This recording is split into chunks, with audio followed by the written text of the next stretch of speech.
Beref, Bruff, Brow, Sedber.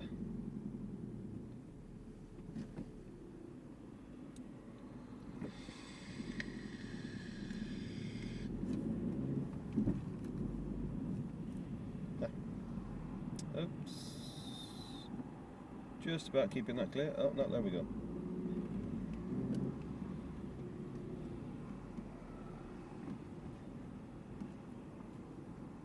Well, this is entertaining.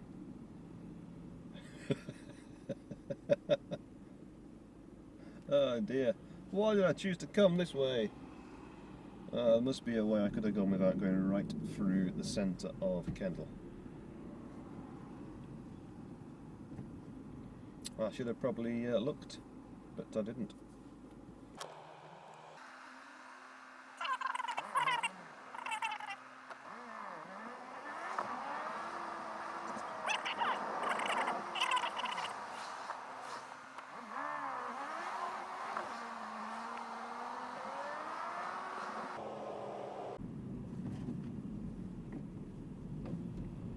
Give way to the right, fella. Give way to the right.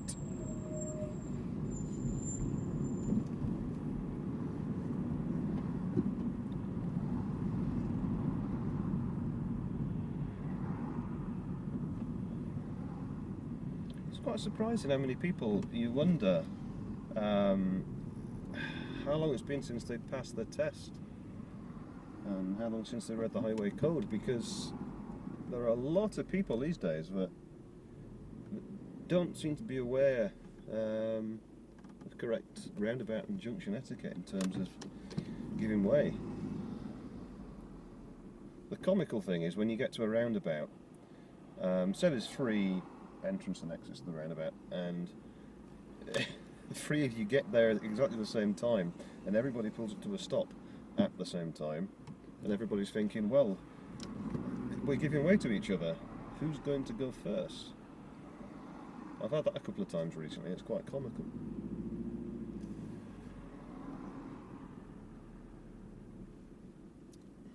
Just needs one person to kind of have the initiative and have the balls just to tentatively edge out and hope everybody else notices that they've edged out and that they've started the process of clearing the blockage. But no, there are quite a lot of people that they come to a roundabout and they just shoot straight out. They don't even look to their right to see if there's anybody coming, and it's utterly ridiculous. So many people should not be on the roads.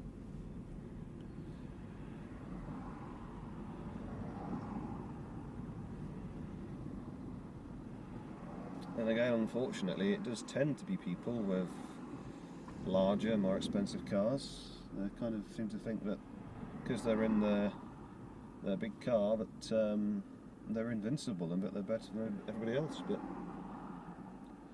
we all adhere to the same rules, or we are all legally obliged to adhere to the same rules.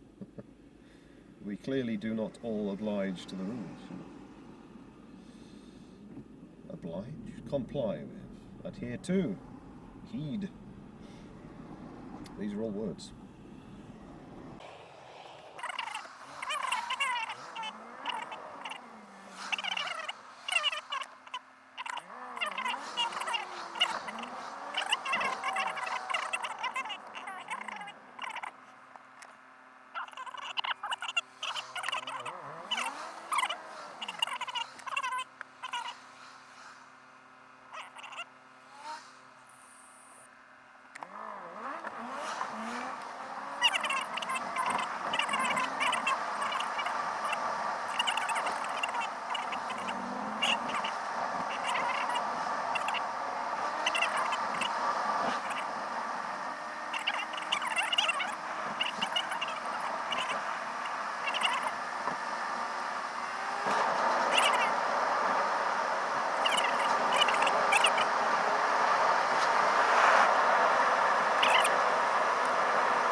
These are the sorts of roads that I really rather like, because they're not too big, but they're not too small either. They're still full national speed roads, full carriageway, but they take a lovely route. It's a scenic route. It's genuinely a joy to travel. When I want to get somewhere within a particular time frame, then yes, dual carriageways and motorways, absolutely. But no, when I've got all day, this is the way to go, literally.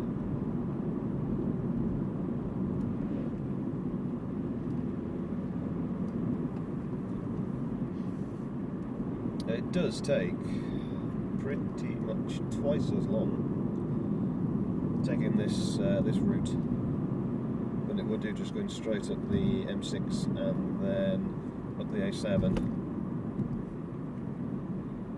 But it's worth it.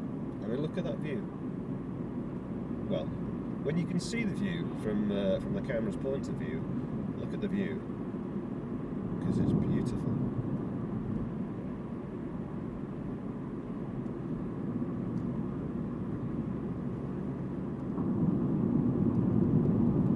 Cumbria is a beautiful place, and the Pennines, the Peak District and such. Scotland and the borders, Northumberland, all very similar geographically. Very, very nice, nice places to be in and around. And North Wales, where I used to live, absolutely stupendously beautiful. You don't particularly appreciate the beauty when you live there. That's the sad thing, really. You've kind of got to learn to actually kind of push yourself to appreciate it, and not let yourself kind of get bogged down in the mire of ordinary daily life, and then end up taking no notice of your immediate surroundings, which, quite frankly, are brilliant.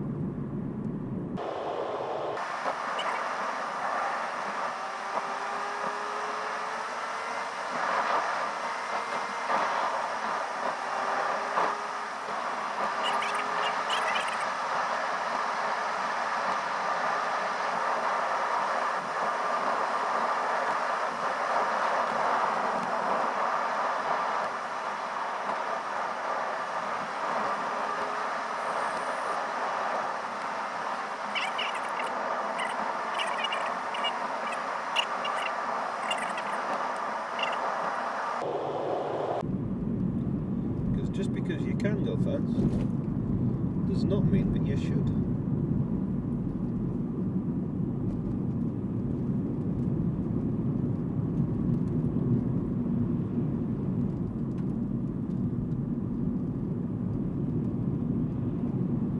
I mean, I drove a tractor for the first time the other week. Had a bit of a dabble, and I mean, I was just in a yard. I wasn't out on the road. But I mean, that thing doesn't go fast, but it is enjoyable. It's about enjoying the management and control of a machine, of a vehicle, and enjoying the whole process.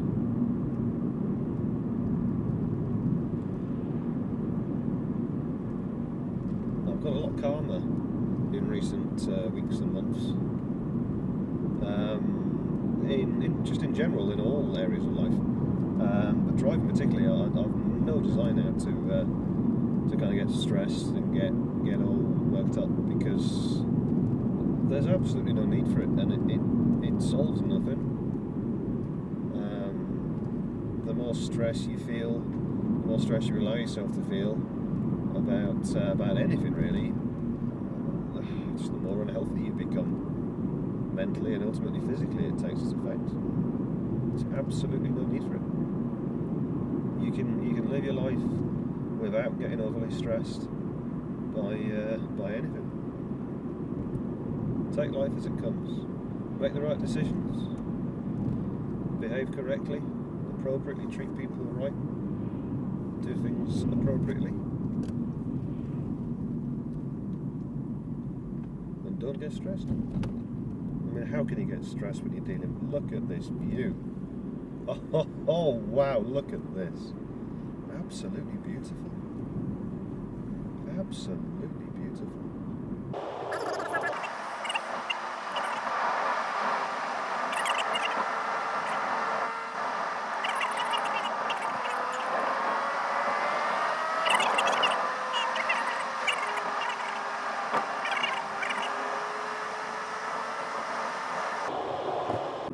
And here, of course, I could have got past anyway, so having said a few minutes ago, is there a...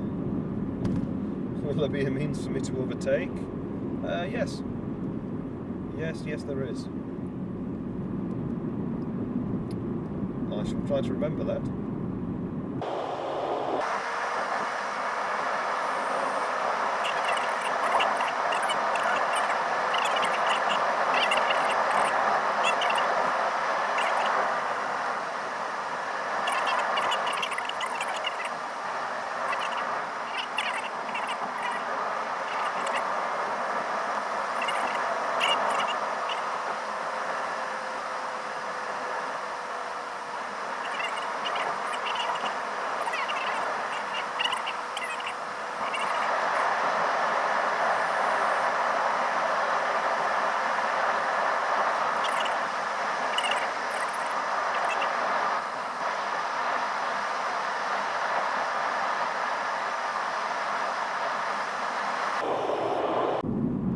It's kind of funny how, and here's me now just talking, knowing full well that this will probably be sped up at this moment, and all you'll hear is, which will sound even more hilarious, sped up.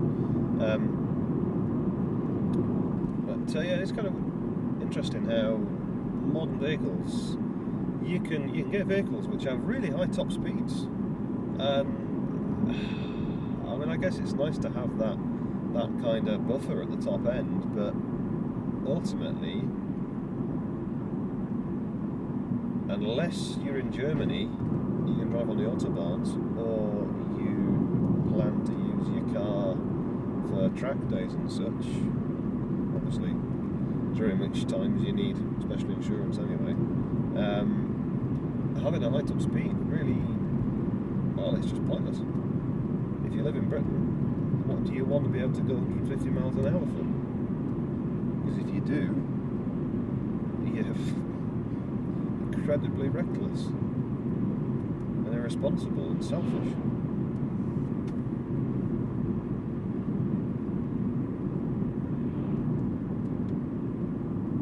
And in that situation, hopefully the absolute most that happens is you get caught by the police and you get fined and dealt with, reprimanded accordingly. Or if you're driving that sort of speed, you should lose your licence.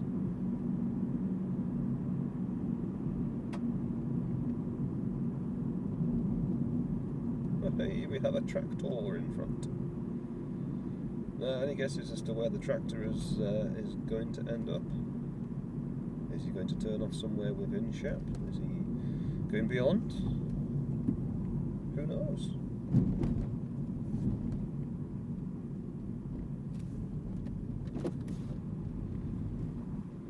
Ooh, look at that. That's a hefty vehicle. We're obviously planning some reasonably major works. Now, yes, it is clear.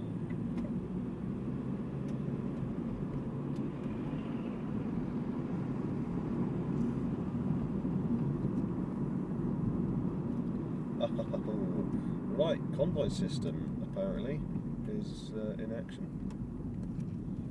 Delays possible. Work starts here from the night. Yep, there we go.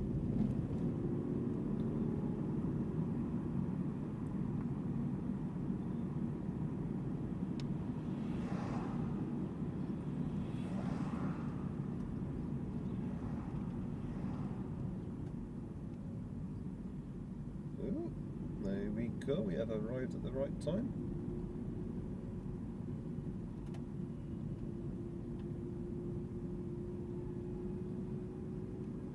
Oh no, it says convoy system, but there's also lights. Okay, well, I have committed.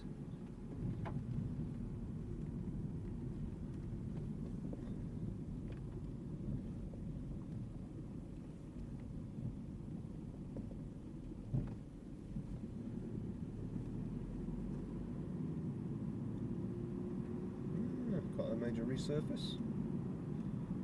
Good.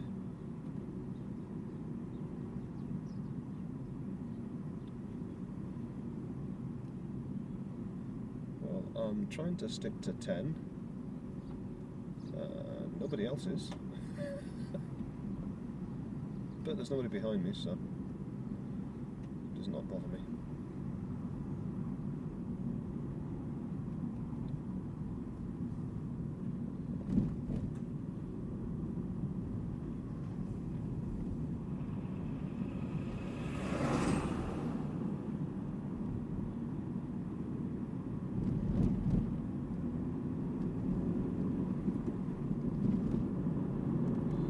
Right, we're about to pass.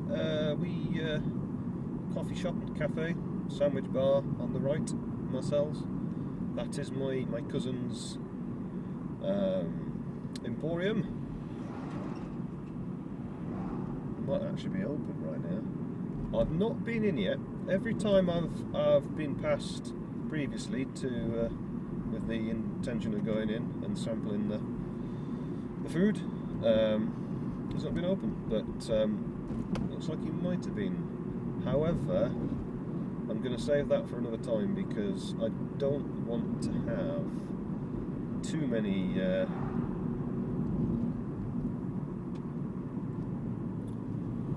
stops during this journey, since it's quite a lengthy one in terms of time, not particularly lengthy in terms of distance, but in terms of the actual nature of the route, it's a lengthy duration. So I shall stop off there at some point. I shall sample the produce, and I shall enjoy. Because from what I've seen, it does look rather good.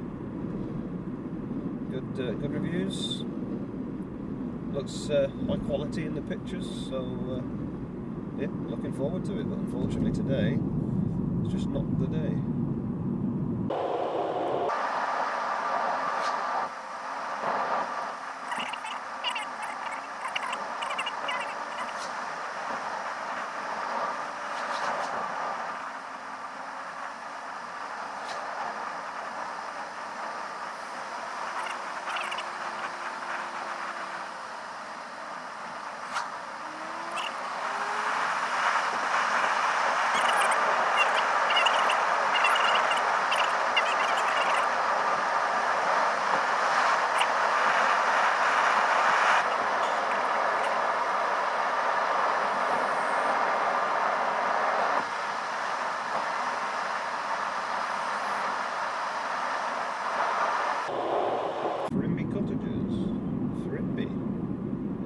For a goose. Oh, lovely.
That much room, fella. Crikey.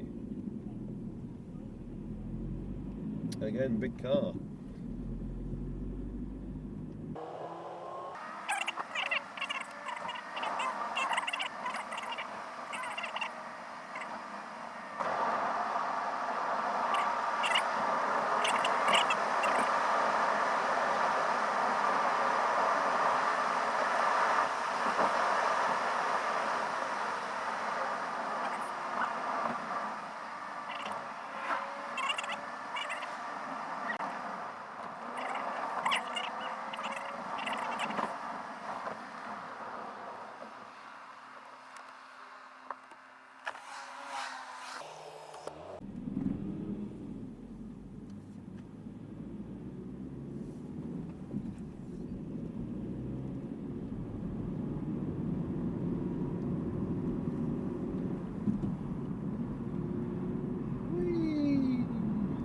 was fun.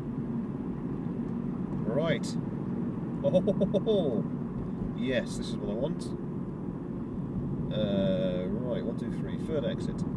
Brilliant. Absolutely splendid.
So the Hartside Summit winter conditions can be dangerous, the sign warned, but thankfully today it's not wintry.